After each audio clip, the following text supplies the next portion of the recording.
मुंगेर जिले की महिला सिपाही स्नेहा कुमारी का सिवान में मौत हो गया था, जिसके बावजूद स्नेहा का शव अब तक परिजनों को नहीं सौंपा गया। इससे आक्रोशित परिजनों और ग्रामीणों ने भागलपुर पटना के मुख्य मार्ग को नवागढ़ी के समीप रविवार की देर शाम को जाम कर दिया, जिस कारण सड़क के दोनों तरफ गाड़ियों की लंबी कतार लग गई और आम लोगों को काफ़ी परेशानियों का सामना करना पड़ा। वही सड़क जाम की जानकारी मिलते ही नया रामनगर थाना और शफियाबाद मौके पर पहुंचकर जाम तोड़वाने का प्रयास कर रहे हैं। दरअसल नया रामनगर थाना क्षेत्र के नवागढ़ी काली स्थान निवासी विवेकानंद मंडल की पुत्री स्नेहा कुमारी आत्महत्या करने की बात सिवान पुलिस के द्वारा शनिवार को बताई गई थी। स्नेहा कुमारी 2013 बैच की पुलिस सिपाही है, जो वर्तमान में सिवान के मुफस्सिल थाना में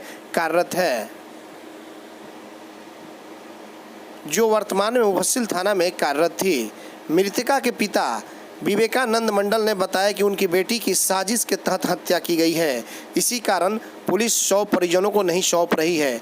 उन्होंने कहा कि शनिवार की दोपहर को मुझे नया रामनगर थाना से जानकारी मिली कि बेटी की तबीयत खराब है, सिवान बुलाया गया है। घर में किसी को जानकारी दिए बिना सिवान के लिए रवाना हो गया।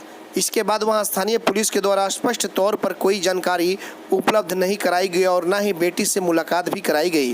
उन्होंने कहा कि रविवार की सुबह लगभग 8 बजे सिवान एसपी से मुलाकात हुई तो उन्होंने कहा कि उनकी बेटी होश में आती है और फिर बेहोश हो जाती है। आप सिवान लेट पहुंचने के कारण स्नेहा को पटना में इंडोर कराया गया है।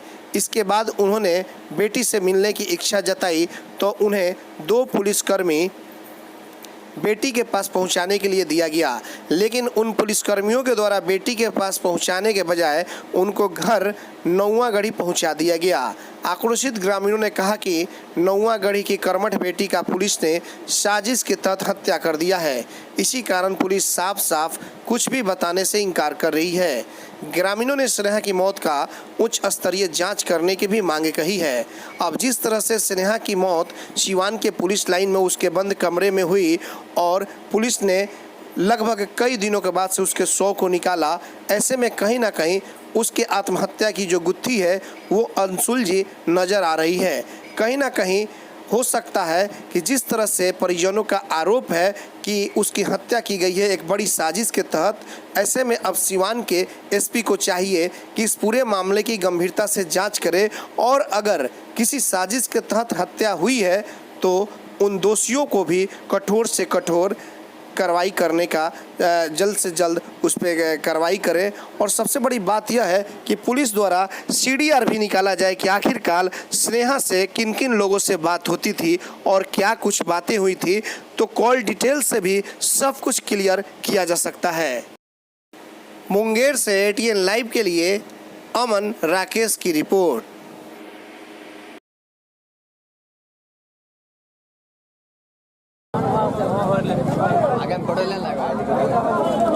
एटीएम किए हैं, मेरा बहन स्नेहा कुमारी 4 नंबर थी, ठीक ना। वो डेट प्रशासन वहाँ के सिवान का बता रहे हैं कि जब एक छोटा सा मांस जलता है तो उसका पूरा फोटो दिखाता है। मेरा बहन का फांसी वाला फोटो नहीं दिखा के उसका फाइल फोटो दिखाया। बॉडी तो भी नहीं मिली। बॉडी ये बताइए कौन थी आपकी बहन, कहाँ पोस्टेड थी, क्या थी वो? मेरा बहन स्नेहा कुमारी, मेरा बहन स्नेहा कुमारी सिवान में पोस्टिंग थी। किस चीज में पोस्टिंग? बिहार पुलिस। फिर क्या हुआ? बिहार पुलिस उसका बूथ के डिप्टी करके आई, मैंने वो थे। उसका सहेली आई पेपर के में दिया है नाम चांदनी बोला कि वो बृहस्पति के उसको छुट्टी दिया गया या छुट्टी ले ली थी बृहस्पति शुक्रवार। 2 दिन वो प्रशासन मान लिए 2 दिन लास्ट अंदर में मैंने बृहस्पति मैंने बूथ के डिप्टी करके आई, बृहस्पति और शुक्र उसका छुट्टी थी। शनिवार के उसका सहेली फोन किए, फोन नहीं उठाई मेरी बहन, तो वो बगल वाली के फोन किया, मैंने डेरा के बगल जो रहती है कि मेरा जो स्टाफ है वो ड्यूटी आए शनिवार है, 2 दिन छुट्टी में थी, वो नहीं आई है, उसको जरा उठाइए तो ये देखिए तो क्या है। तो वो जो बगल उगल वाली थी उससे बोला कि बदबू आ रही है, ये आज की बदबू आ रही है। आप लोगों की कब घटना की जानकारी कब मिली? घटना कल शाम में, वो मौत की खबर नहीं मिली, पक्की रिपोर्ट मौत की खबर आपको रामनगर थाना नहीं दी। अच्छा, मैंने वो सिर्फ ये बोला कि सीरियस है। कब हुआ? अच्छा, घटना कब हुआ था? ये घटना वहाँ का प्रशासन का कहना है कि 40 घंटा, कल शायद 3-4 बजे तक मैं बोला 48 घंटा, वो मैंने प्रशासन कल 40 घंटा के बोली है। और सोच लीजिए 40 घंटा के बाद जब पोस्टमार्टम वहाँ प्रशासन के खबर हुआ तो प्रशासन बिना गार्जियन के वो सब कुछ बॉडी फोडी जितना होता है उतार के उसके बाद आके मीडिया लिख देता है कि मेरा बहन फांसी लगाया। ठीक है, प्रशासन उठा उसका फोरेंसिक लैब मेरा बहन का फोटो होना चाहिए। जब फांसी था तो वो खिंचवाता ना फोटो, मेरा सिर्फ फाइल फोटो दिया, यहाँ झड़कता है तो छोटा छोटा पीस दिखाता है, टुकड़ा टुकड़ा कि एगो बच्चा यहाँ सुतल है, एगो बेटी यहाँ सुतल है, मौगी उसको आधा वहाँ गिरल है। रामनगर की ये घटना देखे थे झड़का हुआ। अच्छा, क्या नाम हुआ आपका? मेरा नाम पवन कुमार। कौन है आप? मैं उसका बड़ा भाई हूँ। मामला जाम इसलिए किया गया है सर, नहीं तो हमें अभी तक डेड बॉडी आया है नहीं। मुझे किस चीज़ का dead body? Sir Neha Kumari का, जो क्या हुआ था उसके साथ? सर उनके साथ हमें नहीं लगता है कि कुछ आत्महत्या की गई है सर, इसलिए नहीं की गई। मैं उनसे 28 या 27 तारीख को मैं बात किया हुआ था कि उन्होंने बोली कि मैं आ रहा हूँ 1 जून के आऊँगा घर, तो तुम भी आ जाना घर। मैं इतना बात किया था। उनके बाद मैं कॉल ट्राई किया तो फ़ोन नहीं उठाए, तो कहीं को बात नहीं, ड्यूटी में होगी। उनके बाद मैं छोड़ दिया। तो उनके बाद जब मैं कल, अच्छा ये बताइए कौन थी स्नेहा, तो कहाँ पोस्टेड थी, किस? स्नेहा कुमारी मेरी दीदी है, जो कि सिवान थाना पुलिस लाइन में CBL में अभी पोस्टिंग में थे।